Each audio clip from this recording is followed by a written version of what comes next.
episode 9, baby, of the Brent Pella Show. What's going on, dude? How you doing? Tell me how you're doing. Just say it out loud. Just say it right now. Just say how you're doing right now. Just say it out loud. Go. That's what's up, dude. That's cool. I'm happy for you. If you said a good thing, I'm happy for you. If you said a bad thing, I'm still happy for you because at least you're alive. You know what I mean? That's tight. Wearing a pink hat, and he's losing it, and we're only 2 minutes in. Okay. Everybody, this is episode 9 of the podcast where I don't know what I'm doing here, but I'm doing something. Quick promo up top. I hosted a cool show on the internet called Sunday Morning Digital. A couple buddies of mine are putting together a digital comedy show every Sunday. Search Sunday Morning Digital on YouTube and Facebook, and you'll find it. And I hosted last week, this week, yesterday, if you're listening on Monday. And it was really fun, man, so go support them.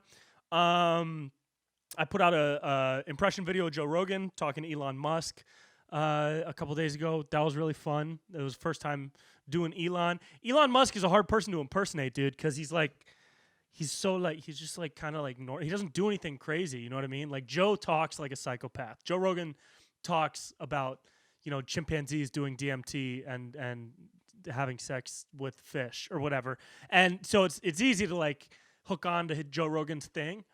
But Elon Musk's thing, maybe because Elon Musk isn't a human. He's not like a human person, So it's harder to do an impression of somebody that doesn't have human DNA because he's a robot. But that was really fun. So check that out if you haven't already. And today's Sunday. I'm recording this on Sunday, but Monday, I'm putting out a new video with my buddy JP Sears. It'll be out probably in the afternoon, unless we decide to wait. So hopefully we go through with the plan, which is to put it out.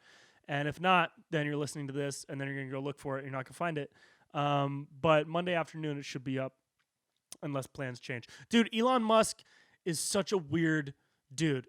He's doing like such good stuff for the world, right? Like he's really doing good stuff. And he named his kid that name, dude. And people kind of freaked out about it. But what do you expect him to name his kid? Jeff? What do you expect? Hey, Elon Musk, what are you going to name your son? Steven? I think we'll name him Steven. Yeah, we implanted a chip into his head and we named him Steven. No, dude, he's got to name his kid. Him and Kanye West will only have kids that are named weird stuff. What are Kanye's kids' names? Like directions? One's North, one's Chicago, right? I mean, not that that's weird. It's fine and cool and unique, but it's not like a typical name, And I think we're going to see more of that. I think if Kanye has another kid, he probably won't even give the kid a name. He's just not going to name the kid, and he's going to try to like make sure his kid is telepathic. That's something Kanye West would do.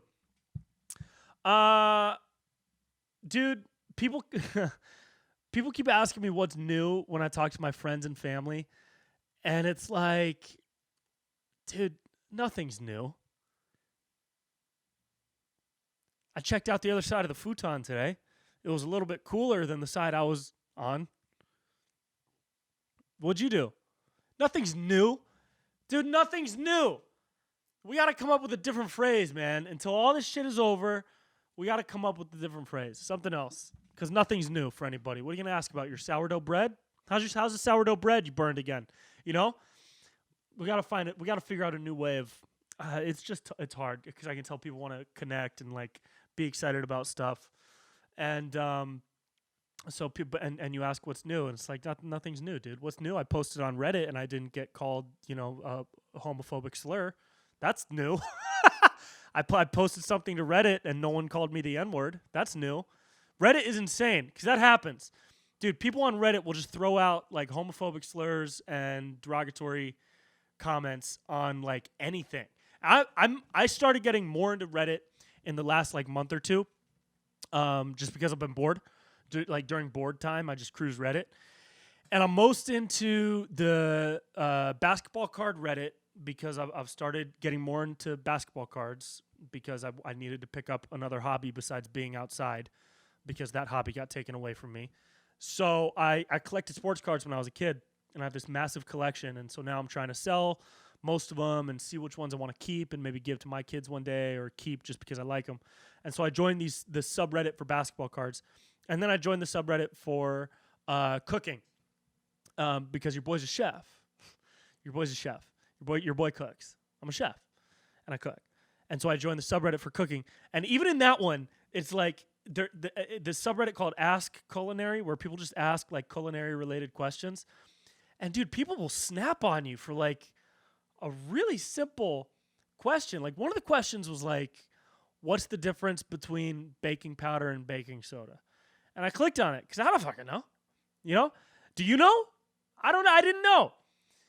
And I click on it, and the first person answers like a reasonable answer. This is for this. This one's more acidic or whatever. And then the next person is like, God damn it. Can we just get rid of the people who ask these fucking questions? And I was like, what? And they said something else that I can't say, or else I won't be hired for something in 5 years probably. And I was like, what? Dude, they were mad that the question was like dumb, is what they were mad about. But that's what that's what Reddit is for people to find out answers to dumb questions, right? I don't know, dude. People on Reddit, people on Reddit are either like so mean and racist and homophobic, or they're like so nice because they don't want to be perceived as racist and homophobic. Like I've seen other threads of people posting stuff on Reddit and people commenting, and the comments just keep adding up, and they're like, oh, thank you so much for that info. Stay safe out there. Much love. And that's really nice and sweet, but then like it'll be the response will be like, yeah, you too. Hope everything's great. Stay safe. Much love from Pittsburgh. Oh, thank you so much for your love. I'm sending mine right back. Good vibes. And it's just it's almost like some people on Reddit are trying to balance out all the insanity of the people that are super negative on Reddit. And I'm sure there's normal people too. I haven't found them yet, and they probably don't exist on Reddit.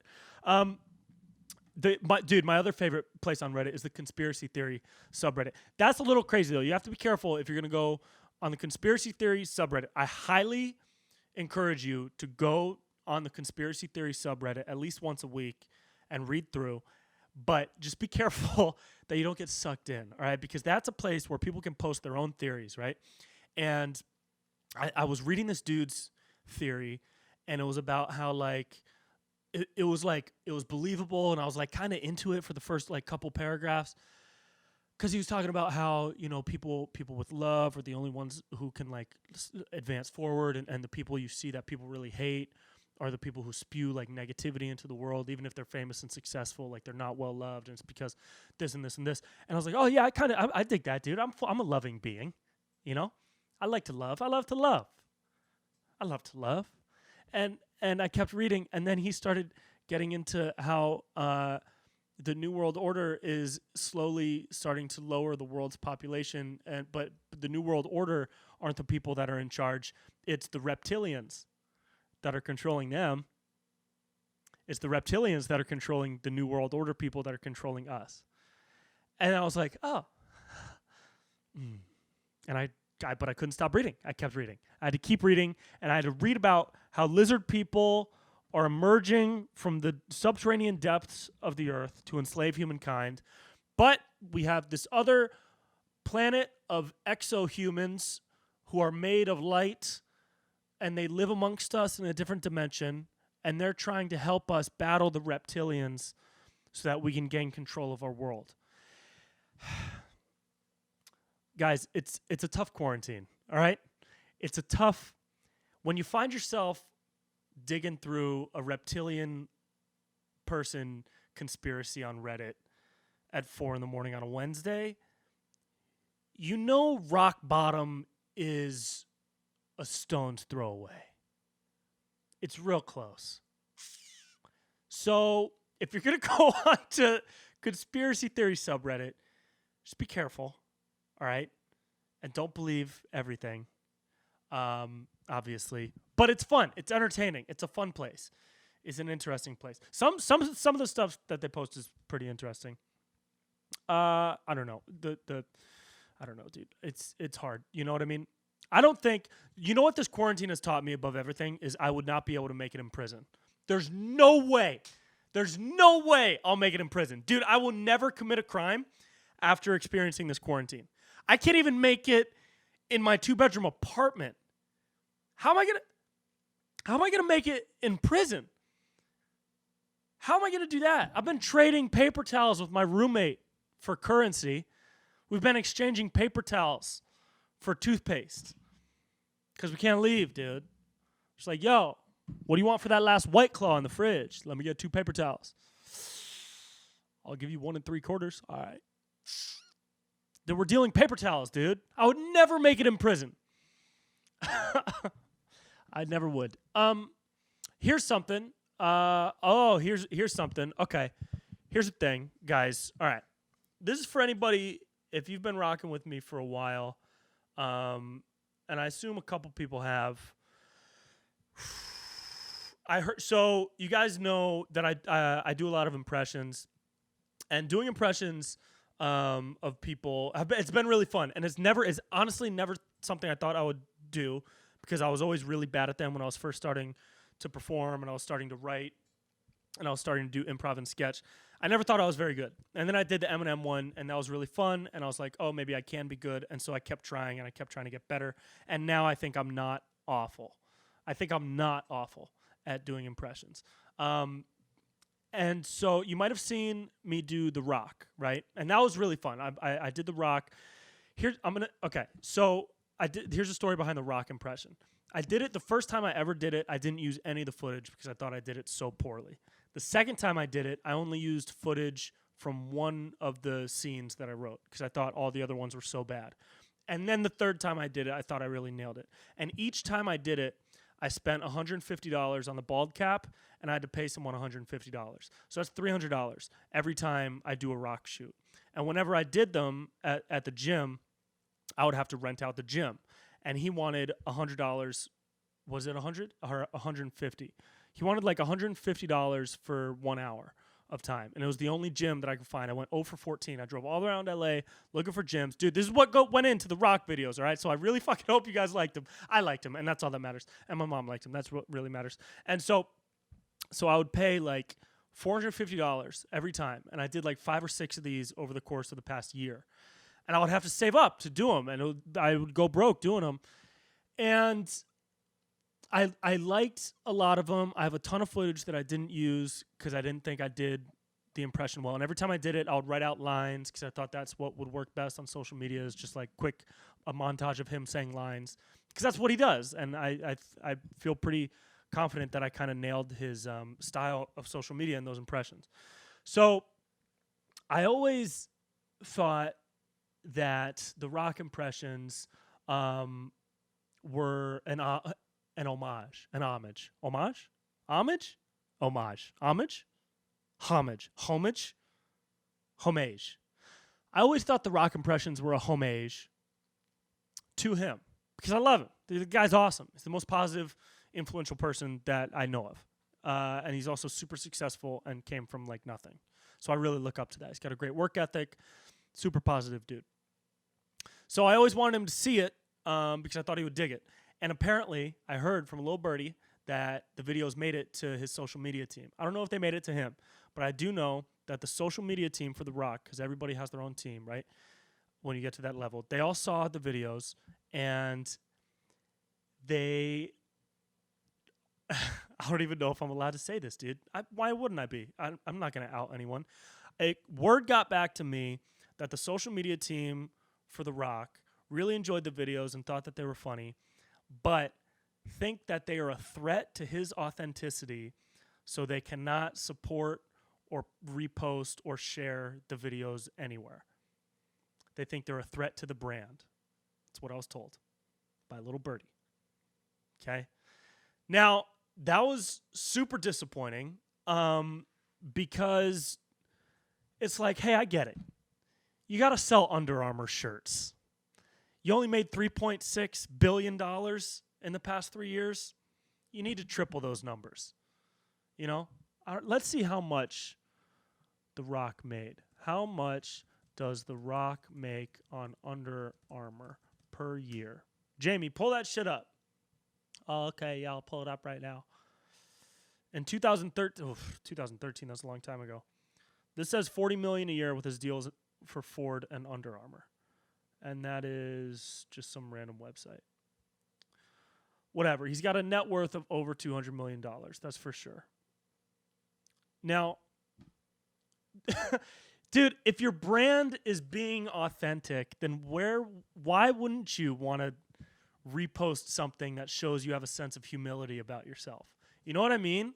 Like, look at what Eminem did with Chris D'Elia. When Chris D'Elia put out a video of himself straight up mocking Eminem in like a really funny way, Eminem reposted it, took the audio, put it in a song, and then took D'Elia and put him in a music video. Because Eminem is one of the coolest motherfuckers to ever walk the face of the earth, dude. And he knew that sharing something that's a little bit self-deprecating will show that he's not taking himself super serious. He has a great sense of humor about himself and his like angry demeanor when he raps and writes. And he can twist it and make it into even more creative content and make it into an even more entertaining experience for fans. And so to hear that the social media team for The Rock, arguably the most authentic dude, thinks that my dumbass, arguably bad, silly impression is hurting his brand. What am I, a threat to The Rock? Dude, what am I, The Undertaker? What am I, Hulk Hogan, dude?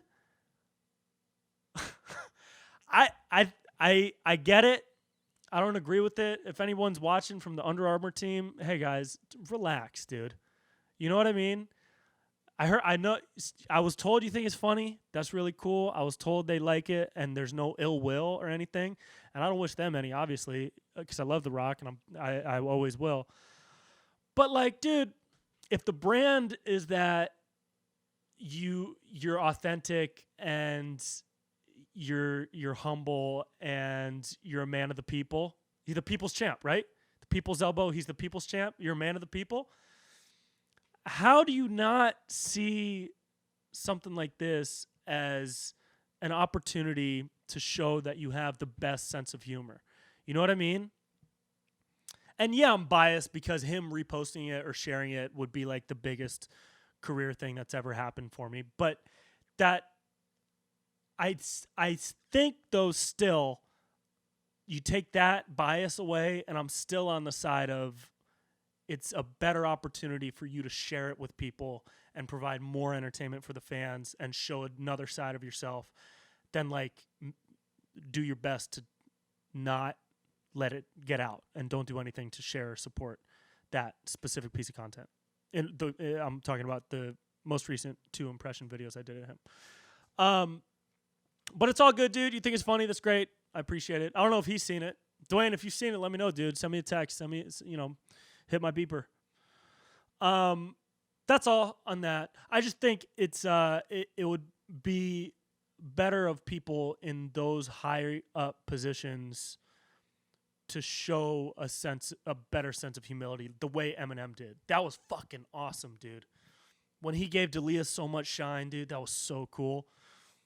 That was super cool. And I think more people, I know people like Vincent, my buddy Vincent Marcus. Vincent Marcus did an impression of Will Smith.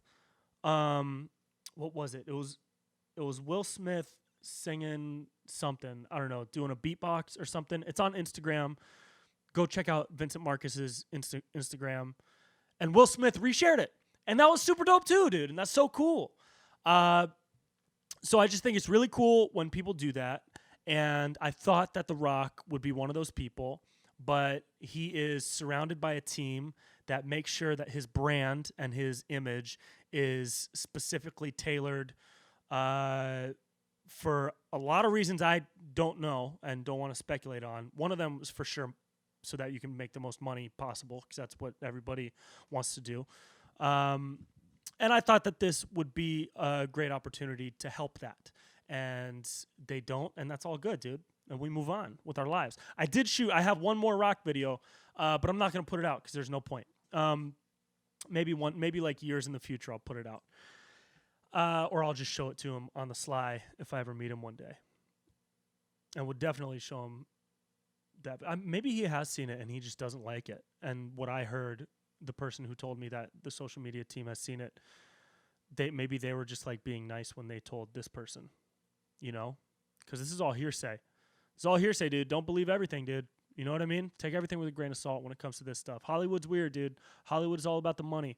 And if you're not selling enough Under Armour shirts, if you're only selling $100 million of Under Armour gear a year, that's not enough hundreds of millions of dollars, apparently. But it's all good, dude. It's fun to do. It was fun to do. I love The Rock. I'm sure all the people working with him are super cool and super nice. And it would be cool to cross paths one day, so maybe that'll happen.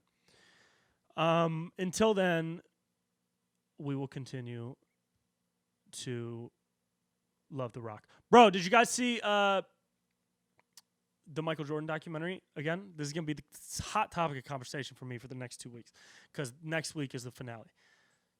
Dude, growing up in the 90s, I mean, I'm 17 years old, but I still grew up in the 90s.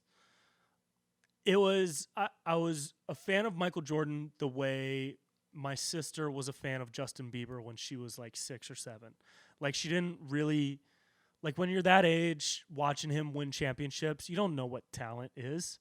You just know this guy's a fucking rock star, and he dunks over people, and he makes every shot, and he's like bald, and his head is super shiny. That's all you know.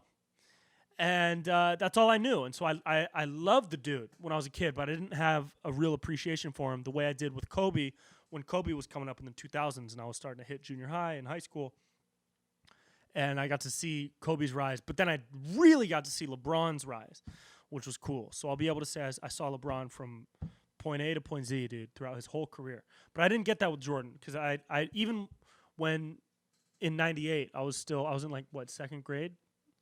So I wasn't conscious of like how good he was, but then this whole documentary is showing the backstory of those years and how psychotic the guy is, dude. Psycho, dude. Crazy. He's a crazy person. On tonight's episodes, 7 and 8, spoiler alert, there's a story about how he was playing against this dude who was a rookie or something for the Washington Bullets back in the day, before they were the Wizards. And this dude dropped 33 points or 36 points or something on Jordan. Jordan was guarding him, and the guy dropped he had a great game against him. And apparently after the game, he said, "Nice game, MJ." And he walked away. And Jordan said that that's what the guy said. And so Jordan came back the next night when they played him again and ripped him apart and dropped like 36 or 40 or whatever. No, he said, "I'm going to score what that dude had in the first half." And then Jordan scored 36 in the first half. He scored more points than the dude did in the full game previous in the first half. Come to find out, that the guy never said that. The guy never said, "Hey, nice game, MJ." Jordan made that up to psych himself up because he's crazy. Because he's a psycho. That's something psychos do. Or just people who don't care about anything besides winning. To psych yourself up that much to like, God, that's wild, dude. Imagine going 24 hours believing something that you made up just so it would drive you toward a goal. That is crazy. I tried. You could try for like 10 minutes to make up a lie in your head and try to believe it. Imagine making up a lie for 24 hours just to kill this guy. I don't know. That's wild, dude. That's crazy. In one of the episodes, they talked about Space Jam. Then I found these pictures from the Space Jam movie set. Dude, look at these pictures. Young Jamie, pull up these pictures from the Space Jam movie set. Oh, okay. Yeah, here they are. Dude, this guy with the mask. Oh, this is funny, dude. And then this one is my favorite because you can see this dude's belly. Look at his belly, dude. These are just funny pictures. These are just funny. Funny pictures. Space Jam. Space Jam is one of the greatest basketball movies of all time, for sure. Look at everybody looking at Michael Jordan's ass. That's funny. Space Jam is one of the greatest basketball movies of all time. It's also funny that while they were shooting Space Jam, Michael Jordan requested that they build a whole gym facility so that he could work out halfway through the day, he could get back into basketball shape. So Warner Brothers built him a giant dome with a full-length court and a weight set, weight racks and everything. And so for 2 hours each day, he would go work out. And then at the end of the day, after filming, he would invite all the best basketball players in the NBA, this was during the summer, to go play at that gym that they built for him at the Warner Brothers studio, so that he could watch everybody's game and take notes on who was playing well and what they were doing. And he was shooting a movie where aliens were stealing the best basketball player's talent. And then after he would finish shooting, he would play in a game where he would steal the best basketball player's talent. Jordan is a monster, dude. Plot twist. Jordan is a monster, bro. Boom. I just Edge of Tomorrow'd your ass, dude. Okay? I thought that was funny. Okay, here's one for anybody that's an actual basketball fan. And this is something that I need to have a conversation with somebody about. So if you're an actual basketball fan, and this is what we're going to do, dude. We're going to have this I'm going to have this conversation alone right now. And if you're an actual basketball fan and you have some insight on this or an opinion, drop a comment on the YouTube link to this podcast. And I will respond and we will have a conversation. But we're not going to talk like people on Reddit, okay? So anybody that drops some homophobic shit or some N-bombs or anything like that, you're gone, all right? Everybody's debating who's the greatest of all time, LeBron or Jordan. Now, there's a ridiculous number of people who think that LeBron James is the greatest basketball player of all time. And I don't. First off, you're never going to get an answer. There's no way you'll ever get an objective answer, because the '97 Bulls will never play the, Cavs when LeBron was there, or the Heat, or whatever that team was where he was in his prime of all primes. So you're not going to get an answer, because the only way to get that answer would be for them to play a best of 10 one-on-one and then a best of 7 with their teams. And then you would find out who's the better basketball player. So it's never going to happen. But the argument is fun. And here's what I got to say. Michael Jordan is definitely the most competitive and has the biggest the most drive. He has a drive that LeBron didn't have. The only person that's gotten close to Jordan's drive and maybe even has the same one is Kobe. LeBron just doesn't have that. And you can see it in the way he plays in playoff games. He's definitely in more times than not, he has had that drive. And there's no doubt that he wants to win games and he's driven and motivated to win. But the number one thing on Jordan's mind at all times was winning. And that's what drove him, and you can see it in this whole documentary. That is not at the forefront of LeBron James's mind. And I think you can see that in the way he's played throughout his entire career. But at the same time, a lot of people are saying that Michael Jordan would do the same in today's game that he did in the 90s. And that's not true either, dude. You take Michael Jordan in his prime and you put him in today's game, and he is not dominating the league. There's no way. And who am I? Just a dude in a pink hat that looks like a grown-up Corey Matthews from Boy Meets World? Yeah. Hey, guess what? I'm still right, okay? There's no way 90s prime Jordan drops 55 today. It doesn't happen as often as it happened back then. There's no way prime Jordan is the best player in the league today. If he was in the league today, he would be in the top 10, top 5, sure. You know what? If he was in the league today, if prime Jordan was in the league with prime Kobe, I wonder if Kobe might have been better, because Kobe came up in an era that started to get more athletic. And that's what today's game is. Today's game, and you're hating this podcast right now if you don't like basketball, but you know what? This is the Brent Pella Show, and we're talking about basketball right now, so you better learn about basketball if you want to be a part of the rest of this podcast. Okay. Today's game is so athletic, dude, that I don't see how Jordan gets past Giannis 9 times out of 10. You know what I mean? I don't see how he doesn't get D'd up by LeBron. He's not like prime Jordan is not insanely athletic the way today's athletes are insanely athletic. Prime Jordan is insanely athletic, but he's not LeBron. He's not flying through. He's not, Giannis or even Kevin Durant, dude.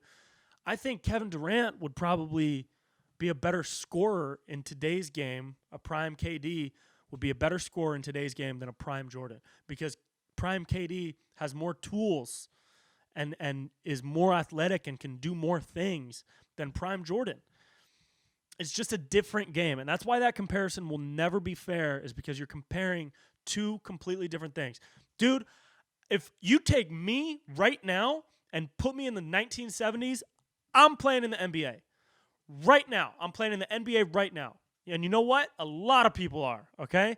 In the early 70s, up until like 76, 77, in the early 70s, maybe even no, not the 80s. The 80s shit got real. But maybe, it's just different, dude. Half of the players in the 80s would not be professional basketball players today. There's no fucking way, dude. They're just not as good or as athletic. And you can see it just in their jump shot. You look at people's jump shots from the 80s, and you can tell it's not this fluid athletic motion. It's almost like a shovel shot that they practice and practice and practice, so they know the repetitive motion. But it's not this fluid, constantly changing thing the way like Steph Curry's is, where he knows it. Steph Curry's shot is all in the wrist. If he finishes with his wrist, if he can flick his wrist the right way, the ball's going in. It doesn't matter where his elbow is. But back in the 80s and the 70s, dude, I mean, granted, they were really good athletes and they were great. But, dude, I'm a pro NBA basketball player in the 60s and 70s. The way I play right now. And if you don't believe that, dude, come play me one-on-one. Come play me one-on-one, dude. Come play me one-on-one. Maybe I'm wrong. Maybe I'm hyping myself up a little bit, but I can hoop. But maybe I'm hyping myself up a little bit. But like a D3 basketball player, which I was, and I would have been D1 if I didn't break my ankle. But a D3 NCAA basketball player today is a pro basketball player in the 70s. A D1 basketball player today is a pro basketball player in the 80s. For sure. I believe that 100%. From 1980 till 1989, you take any D1 roster player and he's on an NBA team. I'm not saying he's dominating, but he's on an NBA team. You take Zion and he's playing pro in the 90s. For sure. Zion in college is a pro basketball player in the 90s. That's what I got to say. LeBron, that was the other thing. LeBron would dominate back. If you put LeBron in any era of the NBA, he would dominate. And people use that as an argument for why he's the best of all time, because he would dominate in any era. Yeah, dude, no shit he would. He's a fucking wrecking ball. The guy's like 6'8", 250. Of course he's going to dominate in any era. He came up in the most athletic era there is. Kevin Durant would dominate in any era. Dude, Draymond Green would be a beast in any era. Draymond Green is today what Barkley was on the Suns. They're very similar players. Very, very similar. So it's an impossible argument. If you got thoughts on that, dude, drop them in the YouTube link, and I'll talk to you, because I ain't got shit else to do during core. All right? So if you have anything to say about that, you let me know. And if you have been skipping through the podcast up until minute 34, 33 or whatever, and you're looking for the end of the basketball discussion, you're shit out of luck, dude, because we got 10 more minutes of basketball talk. No, just kidding. That's my thought. I got to have a friend on. I got to have a guest. That's what I got to do next. I'm going to start having guests. Dude. I can't afford to test people for the COVID, but at this point, I kind of want it just so I can beat it and have the antibodies and start living my life again. Hoping that I would beat it. I don't know. I got tested negative for the Rona. By the way, they're doing free tests in LA. You can go sign up. You can look it up. So just search Los Angeles free testing for the virus. And I really hope this should end soon, because I got some things on my list that I need to do in my life. And you do too, I'm sure. And until then, dude, we're going to keep We're going to keep having fun. We're going to keep smiling. We're going to keep staying alive. We're going to keep eating cookies. We're going to keep making food. We're going to keep making homemade pasta. I've never eaten more pasta than I have in the past couple weeks, dude. I make so much pasta. I just got to keep working out or else I'm going to start looking like Jerry Krause. Guys, stay happy, man. Stay happy. Be happy. Be positive. All right? Be humble. Be happy. I don't know what else to say. That's the end of this rant, dude. Love you so much. Love you so much, dude. We're going to be all right. Life goes on, baby. Life goes on. Episode 9 is in the books. See you guys when I see you. See you soon. Oh, one more thing before I forget. A lot of my shows have now been canceled through June. I just heard from a bunch of comedy clubs. I had a huge tour planned through May, June, and most of July, and I'm now having dates canceled in early June. Super bummer. But we're not going out on a bad note, dude. I just want to let you know that if you live in Colorado Springs or you were planning on going to those shows, I'm not going to be there because we're not going to do those shows. Houston, canceled. Louisiana, canceled. College Station, Texas, canceled. New York in May, canceled. New York in August, still a go. August 11th in New York at Caroline's on Broadway. Tell fucking everyone, dude. Because if that show still happens, I'm going to knock that shit out of the park. And it will be amazing. And you should be there if you live in New York. What was the other one that got canceled for June? Denver canceled. DC probably canceled. And Sacramento and San Francisco in July, but I might just cancel those because I don't trust people in the Bay Area to go out because I don't think people are going to be going out by then. I hope they do, but we'll see. We'll see, dude. Until then, dude, we're gonna give each other virtual hugs and be fucking sick and stay chill. And I love you guys so much. Happy and positive and fun and chill vibes. Happy, positive, and fun and chill vibes. And I love you and goodbye. And I'll see you soon. And goodbye. And smiles. And how you feeling now? You feel better? Say it out loud. Say how you feel now. Do you feel better? Say yes. Nice, dude. Okay. Love you. Bye-bye.